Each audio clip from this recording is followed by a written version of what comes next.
Selamat pagi anak-anak kelas 6 yang ada di rumah.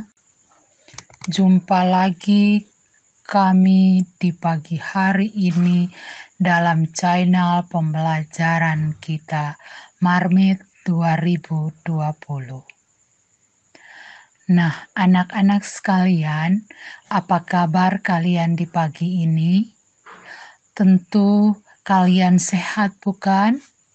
Ibu harap senantiasa kalian sehat agar kami dapat sama-sama belajar.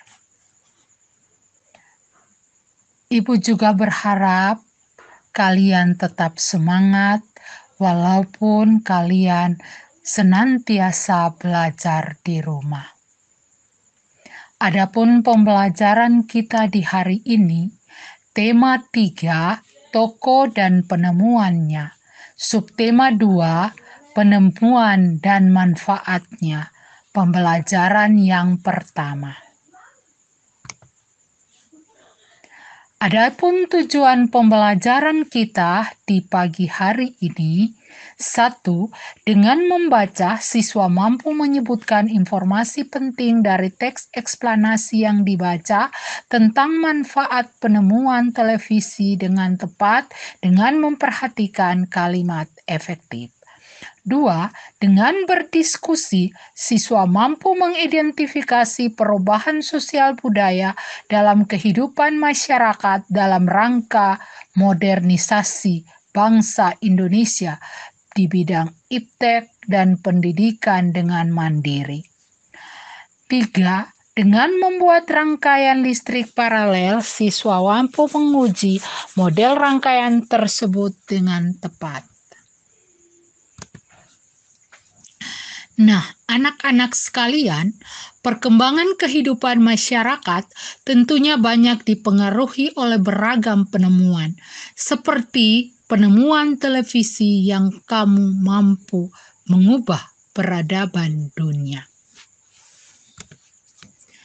Nah, anak-anak sekalian, dalam pembelajaran muatan bahasa Indonesia, kita berbicara tentang teks eksplanasi. Teks eksplanasi merupakan teks yang berisi informasi tentang suatu hal atau fenomena yang terjadi di masyarakat. Dalam teks eksplanasi tersebut, kita diminta untuk mengidentifikasi kalimat efektif. Kalimat efektif yaitu kalimat yang disusun dengan memperhatikan pedoman umum ejaan bahasa Indonesia atau PUEBI.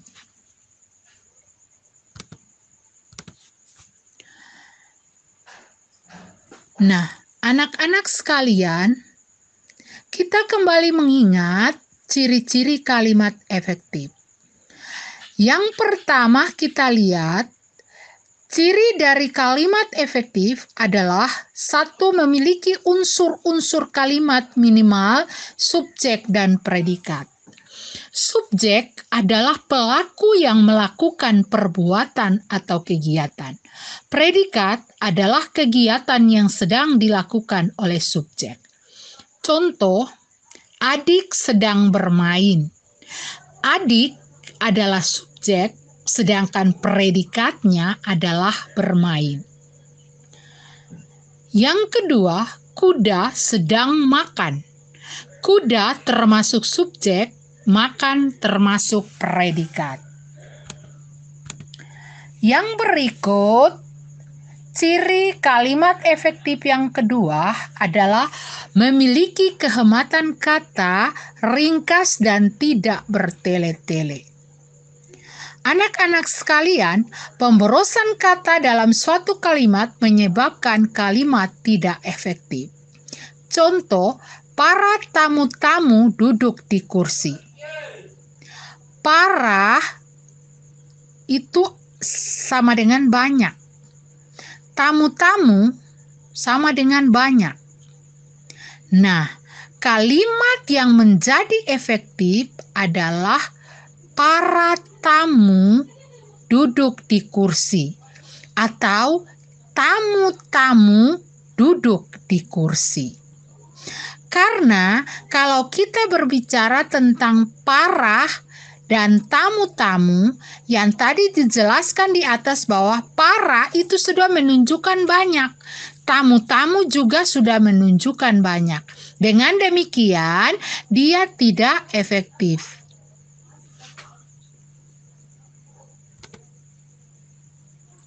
Yang berikut,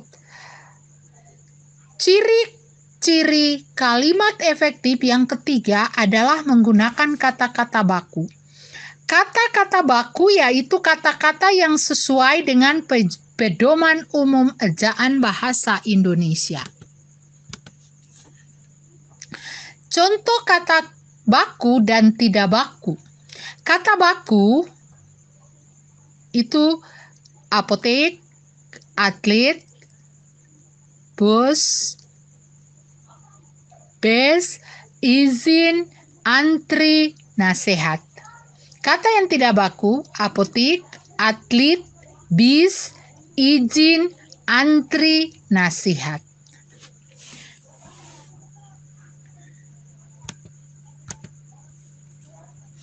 Nah, anak-anak sekalian, perhatikan kalimat berikut. Ibu menggoreng banyak ikan-ikan untuk lauk kami sekeluarga. Saya ulangi lagi. Ibu menggoreng banyak ikan-ikan untuk lauk kami sekeluarga. Kalimat ini tidak efektif karena seharusnya kata ikan hanya ditulis satu kali. Banyak sudah mengandung hal yang banyak. Ikan-ikan juga sudah mengandung banyak. Dengan demikian, kalimat di atas menjadi efektif ketika kita ubah menjadi Ibu menggoreng banyak ikan untuk lauk kami sekeluarga.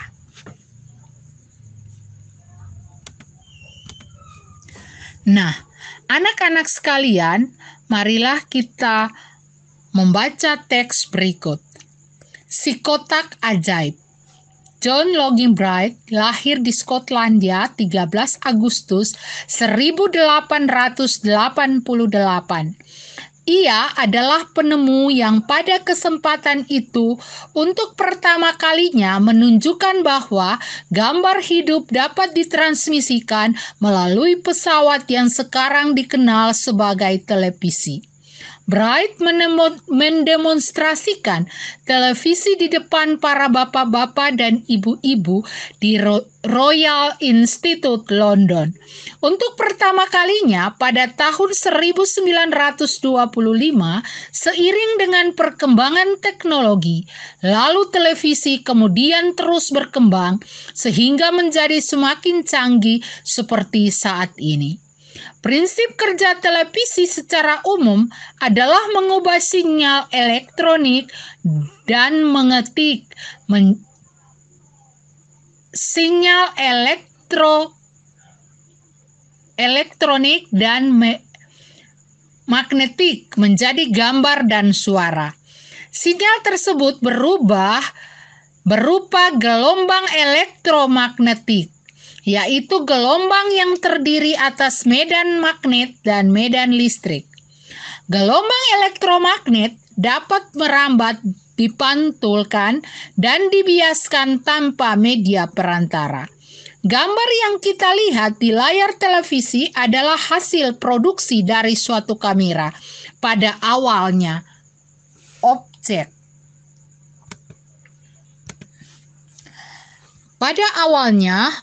gambar yang ditangkap kamera akan diubah menjadi sinyal gelombang elektromagnetik. Sinyal tersebut akan ditransmisikan ke pemancar ke pesawat penerima pada televisi. Pesawat televisi akan mengubah sinyal yang diterima menjadi objek gambar yang utuh sesuai dengan objek yang ditransmisikan. Dalam bentuk hitam putih atau warna, Jadi televisi adalah sebuah media telekomunikasi yang berfungsi sebagai penerima siaran gambar bergerak beserta suara. Kata televisi merupakan gabungan dari bahasa Yunani tele yang artinya jauh dan bahasa Latinnya visio yang artinya penglihatan. Sehingga televisi dapat diartikan sebagai alat komunikasi jarak jauh yang menggunakan media visual atau penglihatan. Penemuan televisi juga dikategorikan sebagai penemuan besar yang mampu mengubah peradaban dunia.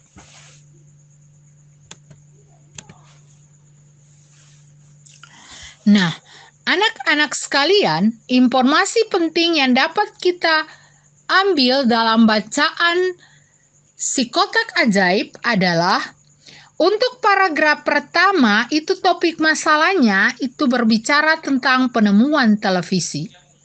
Paragraf kedua atau deret penjelasan di mana di situ kita lihat bahwa prinsip kerja televisi secara umum adalah mengubah sinyal elektronik dan magnetik menjadi gambar dan suara. Sinyal tersebut berupa gelombang elektromagnetik, yaitu gelombang yang terdiri atas medan magnet dan medan listrik. Paragraf ketiga merupakan kesimpulan atau pesan dari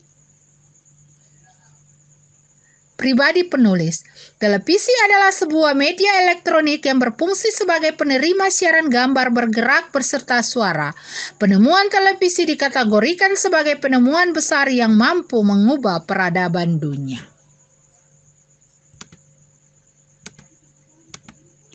Nah, anak-anak sekalian, perhatikan kalimat bercetak miring pada teks bacaan itu dan menunjukkan kalimat tidak efektif. Dan tuliskanlah pada tabel berikut. Dan kalimat ini akan kita bahas pada pembelajaran yang berikut. Yang pertama, kalimat yang bercetak miring atau kalimat tidak efektif itu adalah penemuan yang pada waktu itu untuk yang pertama kalinya. Yang kedua, di depan para bapak-bapak dan ibu-ibu. Yang ketiga, lalu televisi kemudian terus berkembang.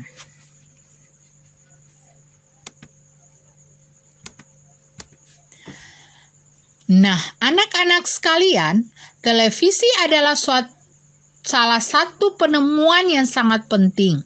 Ayo kita bahas lebih lanjut tentang pengaruh televisi terhadap kehidupan masyarakat Indonesia. Pengaruh televisi terhadap kehidupan masyarakat di lingkunganku. Pengaruh positif dan pengaruh negatif. Kita lihat dari televisi kita dapat mengetahui beragam informasi. Nah, pengaruh positif dari televisi dalam bidang pendidikan adalah satu, itu untuk memperluas wawasan. Yang kedua, memperkaya pengalaman hidup. Yang berikut, merampung pelajaran sekolah dan perkantoran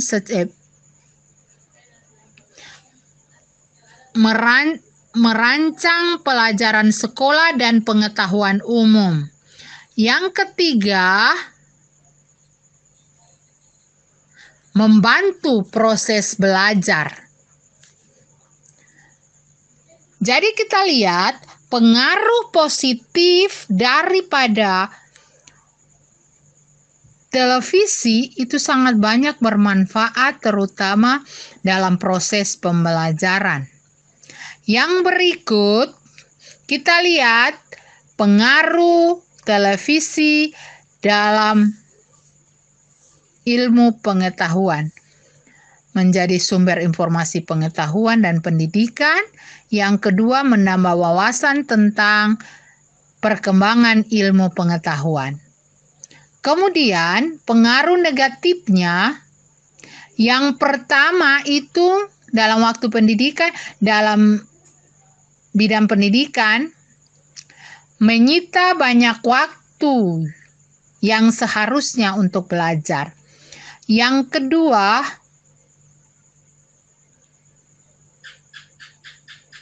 melumpuhkan kemampuan berpikir kritis. Artinya, kita lihat bahwa lewat televisi kita dapat melihat hal-hal yang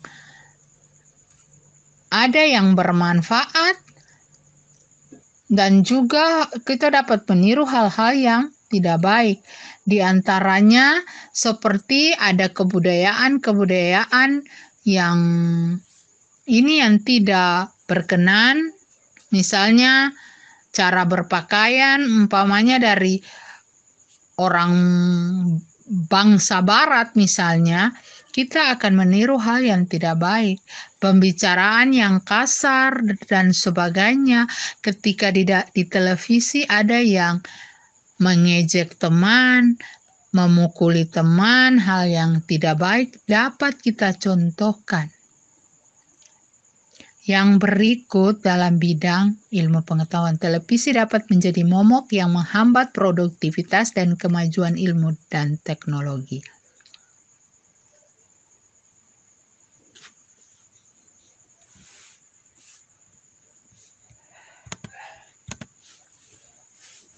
Nah, anak-anak sekalian, seperti halnya televisi yang menggunakan sumber energi listrik, lampu-lampu di rumah kalian juga menggunakan energi listrik. Sekarang kamu akan kembali menemukan cara membuat rangkaian paralel lampu sederhana menggunakan baterai.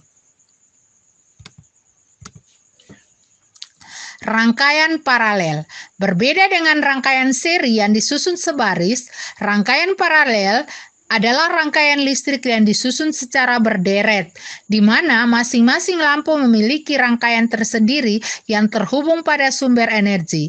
Karena itu, apabila ada satu atau lebih komponen yang rusak atau dicabut, maka komponen yang lain akan tetap berfungsi tanpa gangguan sama sekali. Nah, ini adalah rangkaian seri dan yang ini adalah rangkaian paralel. Rangkaian seri disusun secara berderet, sedangkan rangkaian paralel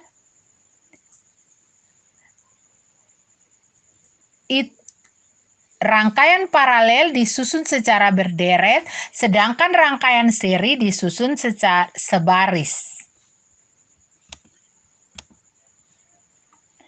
Nah, anak-anak sekalian, demikianlah pembelajaran kita di pagi hari ini. Ibu harap kalian menyimak apa yang disampaikan dan kalian dapat menyelesaikan tugas yang akan diberikan. Untuk muatan bahasa Indonesia, itu kalian diminta untuk menuliskan 5 kalimat yang berpola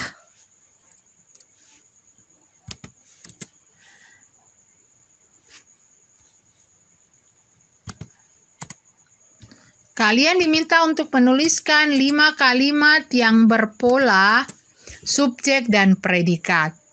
Kemudian yang kedua, ubahlah kalimat-kalimat di bawah ini menjadi kalimat efektif. A.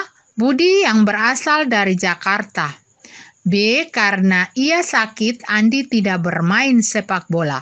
C. Mereka tidak bertengkar, tetapi mereka berdiskusi.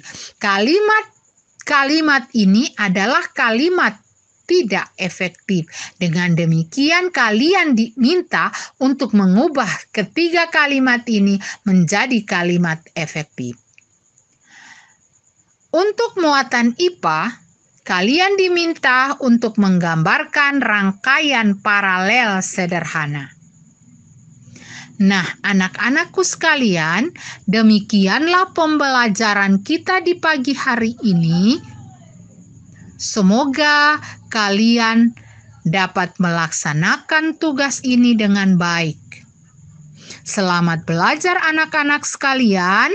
Semoga kalian senantiasa sukses. Terima kasih. Shalom.